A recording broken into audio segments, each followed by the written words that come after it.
ਇਹ ਸਾਰੇ ਦੋਸਤ ਅਬਾਬ ਜੀ ਨਸੀਰ ਅਹਿਮਦ ਰਿਜ਼वी साहब और अहमद सुमानी साहब ने सारे नाल ते मेरे सर नामी साहब जड़े नो वो चले गए ना।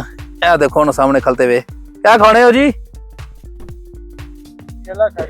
केला खाई एक जगह है जिसकी हमें गंबी इतना गंबी असा आए और असा जिसना तुसों की व्यू कराने हैं नज़ारा से दिखाने हैं फिर कुछ कागज शागज चुकने पे चलो।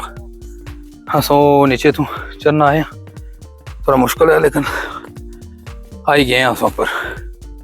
देखो जी सीखा शीखा लगनी भी सारे दोस्त बाकी भी इतने बैठे मौजा कर रहे हैं। हाँ जी तो तुसा बोतल बावली रखी को नहीं अपुन खलते रहो नाल पर बावली सी ना।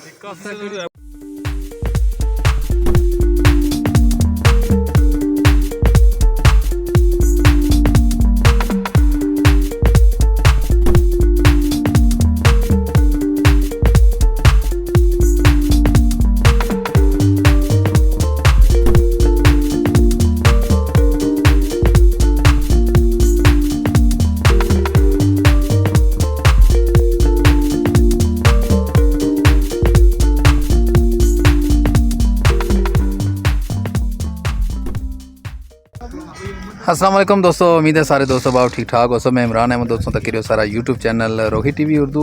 आज प्रोग्राम बनाया सी असा किला करजाई जाने ना, लेकिन मोटरसाइकिल की खराबी की वजह तो किला करजाई पर ना जा सके और कोशिश की है कि इतना मोटरसाइकिल ख़राब होया उसने इर्द गिर्द जो इलाका की चलो असा कोशिश की इतना पैने ना, लेकिन एक जगह है जिसकी हमें गंबी इतना गंबी असा आया और असा जिसना तुसों की व्यू कराने हैं नज़ारा से दिखाने हैं फिर कोशिश कर इंशाल्लाह अगले दिन फिर अस किला करजाई ना अस विजिट किया तो अस पूरा व्लॉग दिखा किला करजाई ना। तो बाकी तुसा इस इलाके ना भी हुसन देखो, अगर तुसा इस इलाके न आए तो कोशिश करो कि भाई इस इलाके ना भी विजिट करो।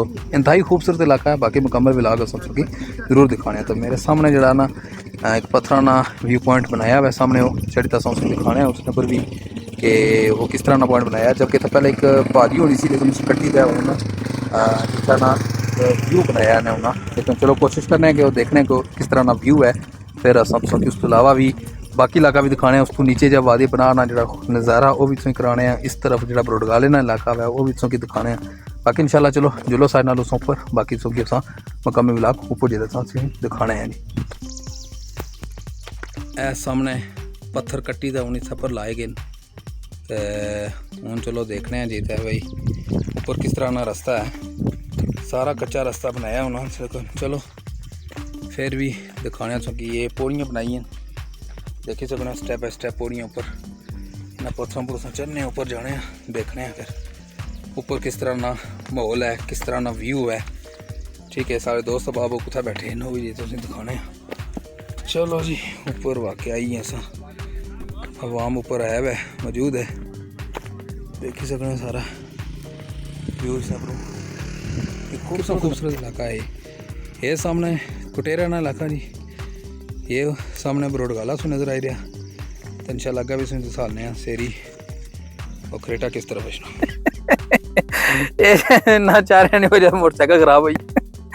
लेकिन चलो जी खाने पीने चीज़ा चाहिए, लेकिन असा अपने तमाम व्यूवर्स की असा जरूर गल बात कि जिस जगह पर तुम जो बिलखसूस पिकनिक पॉइंट पर तुम अपने नाल कोई भी चीज़ा अगर लेते जाने तो कोशिश करो कि जरा कोई रफ मटीरियल होना वा इजाफी समझो कि कोई फ्रूट खाने हो तो उसने छिलके वगैरह, या कोई ड्रिंक्स पीने हो तो उसने कोई गिलास या बोतल जितनी भी है तो कोशिश करो कि सेपरेट जगह पर जितना सो फेंको जितना कोई बाकी चीज़ा लोग सटी होनी है।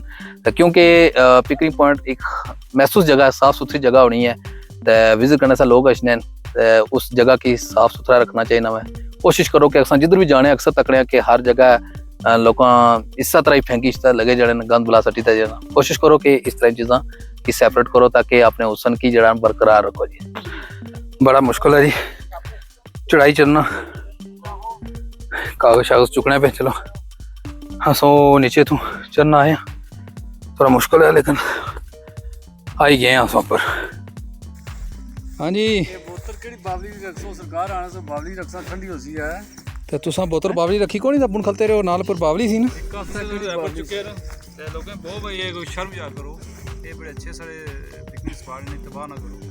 आओ जी ये सारा मैसेज है जितने हजरात इतने विजिट वास्ते कोशिश करो कि ये जड़ा तुसा गंद शंद पाया ना ये चुको ठीक है हाँ 4 गिलास आंदे न ओए